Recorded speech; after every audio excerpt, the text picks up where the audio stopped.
Hello everyone, welcome to exam vert. और new batch announcement आ गया आप लोग के लिए। इतने दिनों से जब बोल रहे थे कि नया बैच आएगा, नया बैच आएगा, नया बैच आज आ गया है। क्या आ गया है? नया बैच। ठीक है, सीयूईटी पीजी की डेट्स जैसी आई हैं वैसे हमने सोचा नया बैच भी लॉन्च कर देते हैं, ताकि जिन बच्चों ने अभी तक तैयारी शुरू नहीं की है वो भी अपनी तैयारी शुरू करें। ठीक है, देखो अगर अभी तक भी तैयारी शुरू नहीं की है, अराउंड 70 से 75 दिन है, 70 ही दिन बचे होंगे, 75 भी नहीं, 70 दिन बचेंगे आपकी तैयारी के लिए। 70 दिनों में आप कितना कुछ कर सकते हो।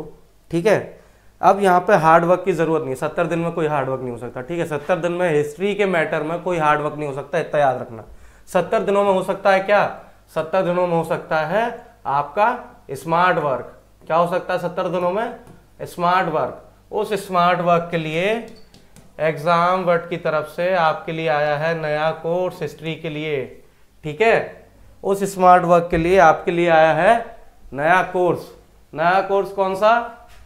नया कोर्स आया है क्रैश कोर्स सीयूईटी पीजी 2024। नया course crash course CUET PG 2024। ठीक है, क्रैश कोर्स में क्या क्या है, क्रैश कोर्स में क्या क्या पढ़ेंगे, क्या क्या आपको फैसिलिटीज मिलेंगी, वो सब डिस्कस करेंगे आगे। क्रैश कोर्स क्यों, कॉम्प्रिहेंसिव कोर्स क्यों नहीं? जैसा कि अभी बताया कि 70 दिन रह गए हैं। ठीक है, अगर अभी भी आप लोगों ने तैयारी शुरू नहीं की है, आपको लगता है कि तैयारी उस लेवल की नहीं है जिस लेवल की होनी चाहिए, तो क्रैश कोर्स बनाए सिर्फ आपके लिए। ठीक है, अगर आप लोगों ने तैयारी कर ली और फिर भी आपको लगता है कहीं ना कहीं कमी रह गई है, अभी भी आप फुल्ली सेटिस्फाइड नहीं हो अपनी तैयारी से, अभी भी आपको लग रहा है कि मॉक टेस्ट में आंसर्स नहीं बन रहे, या मॉक टेस्ट में कई क्वेश्चंस ऐसे आ रहे हैं जो बाउंसर्स मिल रहे हैं। ठीक है, एमसीक्यू सीरीज में जो क्वेश्चंस देखे आपने, एमसीक्यू सीरीज के जो क्वेश्चंस मैंने अपलोड किए हुए हैं, अगर आपको लग रहा है कि वो नहीं पढ़े हैं, नहीं सुने हैं, तो ये बैच है आपके लिए। ठीक है, अभी तक आपने जितनी पढ़ाई की है वो सारी एक तरफ, अगर आपने पढ़ाई नहीं भी की है तो अभी एकदम टेंशन फ्री हो जाओ, कोई दिक्कत नहीं है। एकदम स्क्रैच से स्टार्ट करेंगे, एकदम जीरो से स्टार्ट करेंगे। बैच बनाएगा from zero to hero in 70 days. ठीक है, जीरो से हीरो की जर्नी। कहाँ की जर्नी? जीरो से हीरो की जर्नी। अगर आपने कुछ भी नहीं पढ़ा है तब भी टेंशन फ्री हो जाना, बैच शुरू होते ही बैच ज्वाइन कर लेना। और बैच ज्वाइन अगर आप लोग करोगे तो ये मेरी गारंटी है कि जिस दिन आप एग्जाम देने बैठोगे उस दिन आपको 80 से 90 क्वेश्चन ऐसे मिलेंगे जो आपने पढ़े हुए होंगे। ठीक है, आपको 10 क्वेश्चन हर बार, 5 से 8 क्वेश्चन हर बार बाउंसर्स आते हैं, जो मैं हमेशा बोलता हूँ 5 से 8 क्वेश्चन हमेशा से बाउंसर्स आते हैं, जो कहीं किसी ने नहीं देखे होते, ना रूटीन बुक्स में होते हैं, ना टीचर्स पढ़ा पाते हैं, क्योंकि वो अक्सर ऐसे बाउंसर क्वेश्चन दिए जाते हैं ताकि आपके जो क्वेश्चन आपको आते हैं वो भी आप गलत कर दो। ठीक है, उन क्वेश्चन का कुछ नहीं कर सकते, वो अल्टीमेटली छोड़ने लायक क्वेश्चन होते हैं। ठीक है, वैसे भी 300 में से 300 पे एडमिशन नहीं मिलता, 210, 230, 240 बहुत अच्छा स्कोर होता है, मतलब कि 80 क्वेश्चन। ठीक है, सॉरी 60 क्वेश्चन, 80 में 70 में से 60। ठीक है, तो जितने भी क्वेश्चन, मैक्सिमम क्वेश्चन हम लोग सही कर सकें वो हमारा अटेम्प्ट होना चाहिए, और उसी अटेम्प्ट की तरफ ये बैच आपको लेकर जाएगा। अब इस बैच में है क्या क्या कंटेंट देख लेते हैं इस बैच के। सबसे पहले एंशिएंट हिस्ट्री के high yielding topics. High yielding topics कौन कौन से? वो टॉपिक जहां से सबसे ज्यादा क्वेश्चन बनते हैं। कौन कौन से? आईवीसी सबसे पहले, Indus valley most important, Indus valley के बाद वैदिक एज। वैदिक एज की टर्मिनोलॉजी के बारे में मैंने हमेशा बोला है, एक एक वेद, वेद का ब्राह्मण, उपनिषद, अरण्यक, सब कुछ। ठीक है, वैदिक लिटरेचर बहुत इंपॉर्टेंट पार्ट है, वैदिक सोसाइटी बहुत इंपॉर्टेंट पार्ट है। ठीक है, वैदिक लिटरेचर के बाद महाजनपदास। महाजनपदास में सिर्फ हम क्या पढ़ेंगे? महाजनपदास में सिर्फ हम पढ़ेंगे मगध। ठीक है, महाजनपदास, सारी महाजनपदास कवर नहीं हो सकती, 16 महाजनपद है, 16 की 16 महाजनपद कवर करना थोड़ा मुश्किल है। ट्राई करेंगे, अगर टाइम हुआ तो पूरी महाजनपद कवर करेंगे। बस ओरिजिन ऑफ महाजनपद देखेंगे, मगध देखेंगे, इंपॉर्टेंट, मोस्ट इंपॉर्टेंट। और मगध से रिलेटेड जितने भी महाजनपदास हैं, जिनका मगध से कन्फ्लिक्ट रहा है या जिनके मैट्रिमोनियल अलायंसेस रहे हैं। ठीक है, महाजनपदास के राइज में सबसे बड़ा हाथ किसका था? मगध के राइज में सबसे बड़ा हाथ किसका था? मैट्रिमोनियल अलायंस का बहुत बड़ा हाथ था मगध के राइज में। ठीक है, मैट्रिमोनियल अलायंसेस और रिसोर्स प्लेंटीफुल रिसोर्सेज, ठीक है, प्लेंटीफुल रिसोर्सेज और मैट्रिमोनियल अलायंसेज, जो उनके विवाह संबंध थे, महाजनपद के विवाह संबंध जितने भी थे, ठीक है, विवाह संबंध जो बनाए थे महाजनपदार्थ में, वो भी मगध के राजाओं ने, चाहे वो अजातशत्रु हो, चाहे वो बिम्बिसार हो, ठीक है, अजातशत्रु बिम्बिसार जो भी हो, जिन्होंने विवाह संबंध बनाए थे, उनके जरिए जब अपने मगध की बाउंड्रीज एक्सटेंड करना शुरू की थी, मगध की बाउंड्री जब बढ़ाई थी, तो उसमें सबसे बड़ा हाथ विवाह संबंधों का भी था, ठीक है। महाजनपदास के बाद हम देखेंगे मौर्यास। मौर्यास होल सोल पूरा, मौर्यास में कोई कमी नहीं छोड़ रहे हैं हम, मौर्यास पूरा करेंगे हम लोग। स्पेशली एडमिनिस्ट्रेशन, ठीक है, एडमिनिस्ट्रेशन मौर्यास का बहुत ज़्यादा इंपॉर्टेंट है, क्योंकि एडमिनिस्ट्रेशन से हर साल क्वेश्चन बनता है। और मौर्यास के सोर्सेज विशाखदत्त के लिटरेचर, कौटिल्य का लिटरेचर, मेगास्थनीज और मेगास्थनीज के लिटरेचर पे जितने भी लिटरेचर बाद में लिखे गए, ग्रीक लिटरेचर, ठीक है, ग्रीक लिटरेचर जितने भी लिखे गए वो सारे क्लियर है। मौर्यास के बाद हम शुरू करेंगे क्या, गुप्ताज। पोस्ट मौर्यास इसलिए नहीं कर रहे हैं, पोस्ट मौर्यास पे सिर्फ एक ग्लांस देखेंगे कि पोस्ट मौर्यास में क्या क्या था, ठीक है, पोस्ट मौर्यास का इस ग्लांस लेंगे, डिटेल्ड स्टडी नहीं करेंगे क्योंकि उतना इंपॉर्टेंट पार्ट नहीं है एग्जाम के रिगार्डिंग।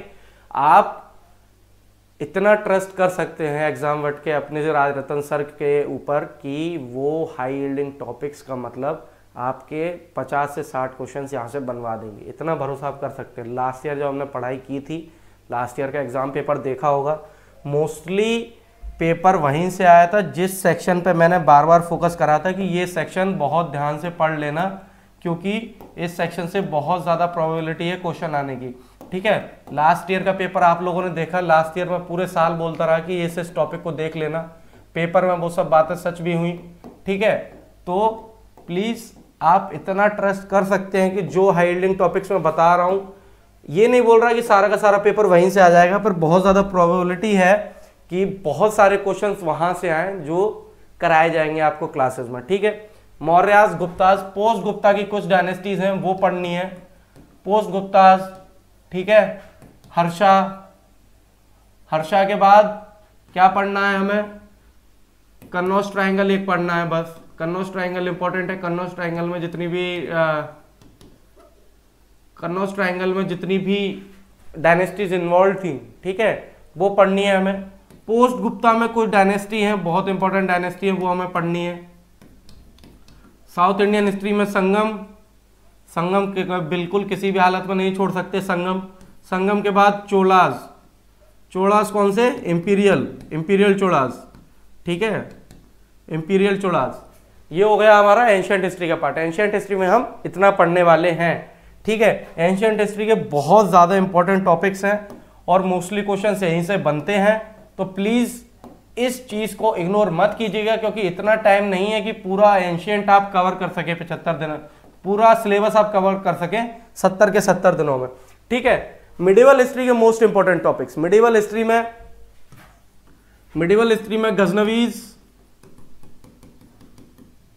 गजनवीद, गुरीद सल्तनत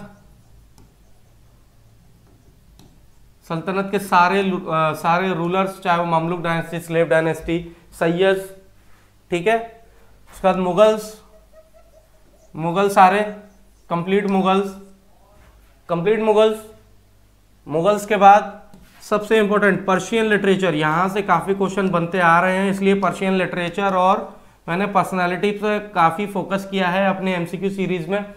लिटरेचर और पर्सनालिटीज पे जितना ज़्यादा फोकस किया है मैंने अपनी एमसीक्यू सीरीज में, उस पर ज़रूर ध्यान रखना है। एमसीक्यू सीरीज बहुत ऑनेस्टली फॉलो करना, क्योंकि वहाँ जो क्वेश्चंस हैं वो एकदम एग्जाम ओरिएंटेड एमसीक्यूज हैं, ठीक है। तो पर्शियन लिटरेचर बहुत इंपॉर्टेंट पार्ट है, ठीक है। मुगल्स के बाद लेटर मुगल्स नहीं पढ़ने वाले हैं क्योंकि वहाँ से क्वेश्चंस नहीं आते हैं, ठीक है। और विजयनगर बहुत इंपॉर्टेंट पार्ट है हमारे कोर्स का, सिलेबस का, विजयनगर और बहमनी, ठीक है। ये हो गया हमारा मिडिवल पार्ट, यहाँ तक हम मिडिवल पढ़ेंगे, विजयनगर बहमनी तक, ठीक है। विजयनगर बहमनी बहुत ज़्यादा ज़रूरी है हमारे सिलेबस में, यहाँ से क्वेश्चन बनते हैं, स्पेशली बहमनी के एडमिनिस्ट्रेशन से, विजयनगर की पॉलिटिकल हिस्ट्री से, ठीक है। विजयनगर के राजनीतिक इतिहास से बहुत ज़्यादा सवाल बनते आ रहे हैं पिछले सालों में और अभी भी बनते रहे। मॉडर्न हिस्ट्री के हाई प्रायोरिटी टॉपिक्स, सबसे पहला अराइवल ऑफ यूरोपियंस, ठीक है, अराइवल ऑफ यूरोपियंस के बाद ब्रिटिश डोमिनेंस। ब्रिटिश डोमिनेंस देखेंगे कैसे ब्रिटिशर्स ने अपना तजुर्बा, कैसे ब्रिटिशर्स ने अपना अपने लिए एक अलग जगह बनाई थी, ठीक है, अपने सारे कॉम्पिटिटर्स को हरा के अपने लिए एक अलग जगह बनाई ब्रिटिशर्स ने। तो ब्रिटिशर्स ने अपनी डोमिनेंस कैसे बनाई है इंडियन सब कॉन्टिनेंट में, वो हम देखेंगे। Carnatic Wars, Anglo Maratha war, Anglo Sikh war, Anglo Manipur Wars, Anglo Nepal war, Anglo Afghan Wars, ठीक है, सारे के सारे युद्ध हम देखेंगे। एक भी युद्ध नहीं छोड़ना है क्योंकि क्वेश्चन बनने की प्रोबेबिलिटी बहुत ज्यादा है। गवर्नर जनरल्स,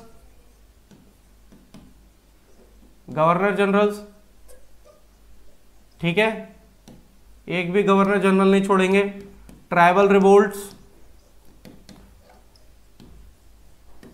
रिवोल्ट्स के बाद general revolts against British empire, reform movements में सबसे पहले हिंदू रिफॉर्म मूवमेंट्स, फिर मुस्लिम रिफॉर्म मूवमेंट्स, ठीक है, हिंदू और Muslim reform movements and other reform movements. Reform movements के बाद क्या आएंगे, अराइवल ऑफ गांधी में गांधी के जितने भी मूवमेंट थे वो सारे देखेंगे। गांधी के मूवमेंट, चाहे एनसीएम हो, सीडीएम हो, क्विट इंडिया हो, चंपारण, अहमदाबाद, ठीक है, ये सारे हम देखेंगे। गांधी के सारे सत्याग्रह देखेंगे। गांधी के सत्याग्रहों को बिल्कुल नहीं छोड़ना है क्योंकि गांधी बहुत इंपॉर्टेंट पार्ट है मॉडर्न इंडिया का। गांधी के बाद बी आर अम्बेडकर के ऑर्गेनाइजेशंस, न्यूज़पेपर्स, ठीक है, न्यूज़पेपर ऑर्गेनाइजेशंस, क्लियर है। यहां तक हम मॉडर्न इंडिया में करेंगे टिल मुस्लिम लीग, ठीक है, मुस्लिम लीग, इंडिपेंडेंस लीग, ब्रिटिशर्स की strategies, Congress, pre Congress, post Congress, सब कुछ हम मॉडर्न इंडिया में देखेंगे। तो मोटा मोटा पूरा मॉडर्न इंडिया कवर होगा मॉडर्न इंडिया में, क्योंकि बहुत ज़्यादा मॉडर्न इंडिया का सिलेबस बहुत वास्ट है। तो ट्राई करेंगे मॉडर्न इंडिया को ज़्यादा से ज़्यादा समय देने का, मॉडर्न इंडिया को ज़्यादा से ज़्यादा समय देंगे जिससे कि पूरा मॉडर्न इंडिया कवर हो सके, ठीक है। मॉडर्न इंडिया कवर होने के बाद अगर समय बचेगा तो वर्ल्ड हिस्ट्री के थोड़े लेक्चर्स ले लेंगे क्योंकि वर्ल्ड हिस्ट्री से क्वेश्चन नहीं आते हैं। आप 2 सालों से पेपर देख रहे होंगे, ठीक है। पीवाईक्यू की टेंशन बिल्कुल मत लीजिएगा, सारे पीवाईक्यू आपके मॉक टेस्ट में इंक्लूडेड है, तो बिल्कुल भी परेशान मत होइएगा पीवाईक्यूज के लिए कि सर पीवाईक्यू का क्या करेंगे। पीवाईक्यू आपके सारे मॉक टेस्ट पे इंक्लूडेड है। मॉक टेस्ट की आंसर शीट आपको मिलेगी और अगर आप चाहेंगे तो मॉक टेस्ट का डिस्कशन भी हम लोग ले लेंगे, ठीक है। अब मॉक टेस्ट के लिए सबसे पहले क्या मिलेगा आपको, सबसे पहले मिलेंगे आपको सेक्शनल मॉक टेस्ट।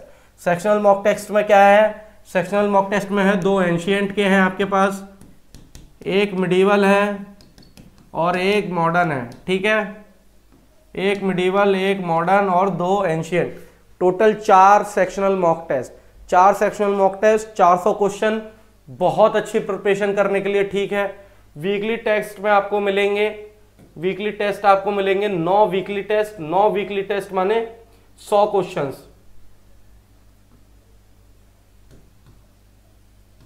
चलो छोड़ो, आपके लिए 10 कर देते हैं, 10 weekly test, 10 weekly test, 100 questions, 400 question, 500 questions ये हो गए, ठीक है, 500 क्वेश्चंस ये हो गए। 500 क्वेश्चंस और 500 क्वेश्चंस के आंसर इतने अच्छे से याद करने हैं कि पेपर में अगर डिट्टो क्वेश्चन दिख जाए तो टाइम से पहले उत्तर लगा देना है, ठीक है। क्या करना है, टाइम से पहले उत्तर लगा देना है, जैसे ही दिख गया वैसे ही क्लिक, ठीक है। माउस पे से उंगली भी नहीं हटनी चाहिए, पलक नहीं झपकनी चाहिए, पलक झपकने से पहले क्या लगा देना है, आंसर लगा देना है ना। कि ये तो क्लास में पढ़ा हुआ सवाल है, वैसे बहुत सारे ऐसे सवाल आएंगे जो क्लास में पढ़े हुए होंगे, ठीक है। Full length mock test, full length mock test आप जितने जाए फुल लेंथ मॉक टेस्ट होंगे आपके पास 8 से 10 फुल लेंथ टेस्ट, ठीक है। तो टोटल मिला के अराउंड 24 टेस्ट हो जाएंगे आपके पास।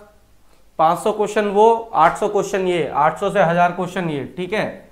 तो टोटल मिला के अराउंड 1500 क्वेश्चन का क्वेश्चन बैंक रहेगा आप लोग के पास, 1500 क्वेश्चंस का क्वेश्चन बैंक रहेगा आप लोग के पास। तो बहुत अच्छा खासा क्वेश्चन बैंक है आपके पास और क्या क्या खासियत है आपके क्रैश कोर्स में? और खासियत है आपके लाइव इंटरेक्टिव सेशंस रहेंगे मेरे साथ डेली 1.5 से 2 घंटे की क्लासेस, 1.5 से 2 घंटे की क्लासेस।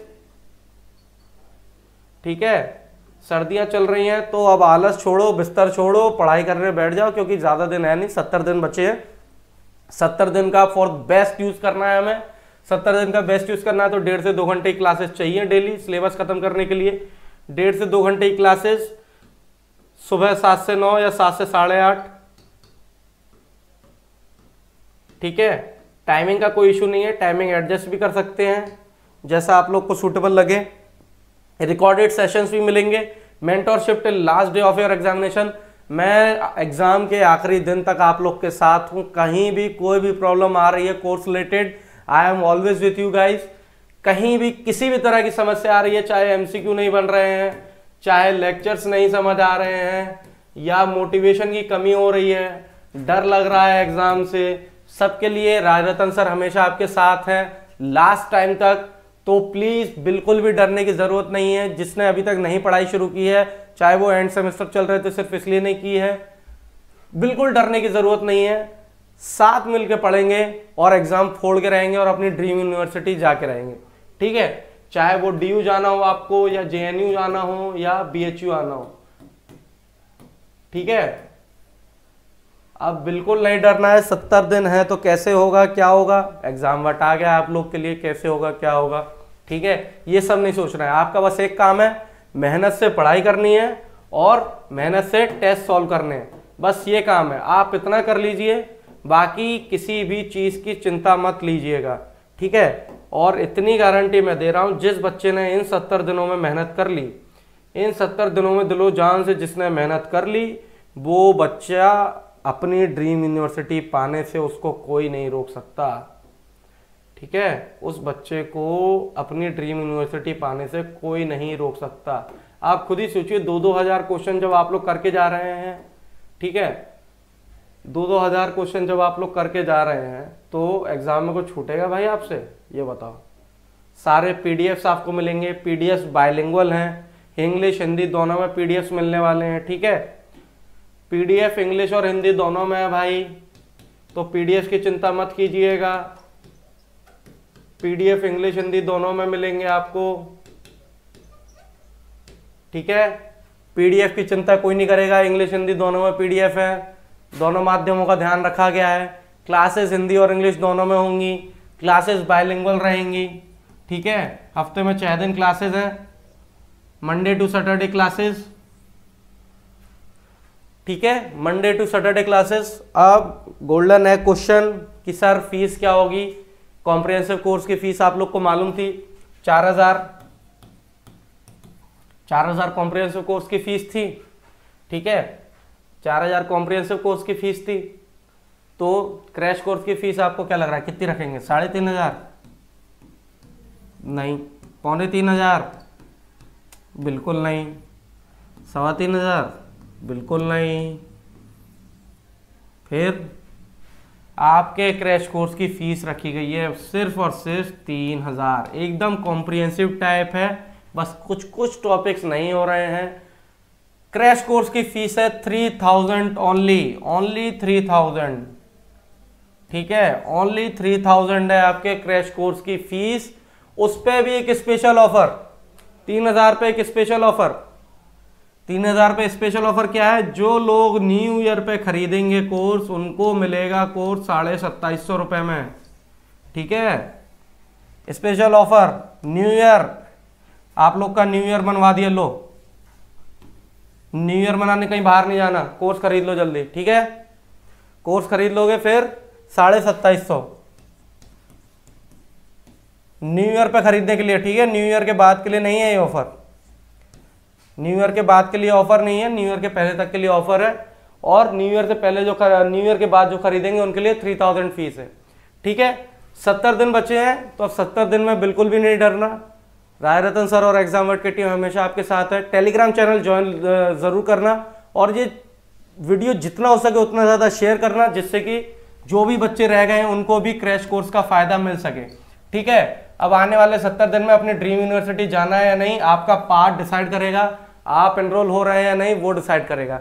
ठीक है, तो थैंक यू सो मच आज के सेशन से जुड़ने के लिए, और आगे एमसीक्यू सेशन जारी रहेंगे, तो एमसीक्यू सेशंस में जुड़ना ना भूलें और इस सेशन को जितना ज़्यादा हो सके उतना ज़्यादा शेयर करें। Okay, thank you so much for joining with us today.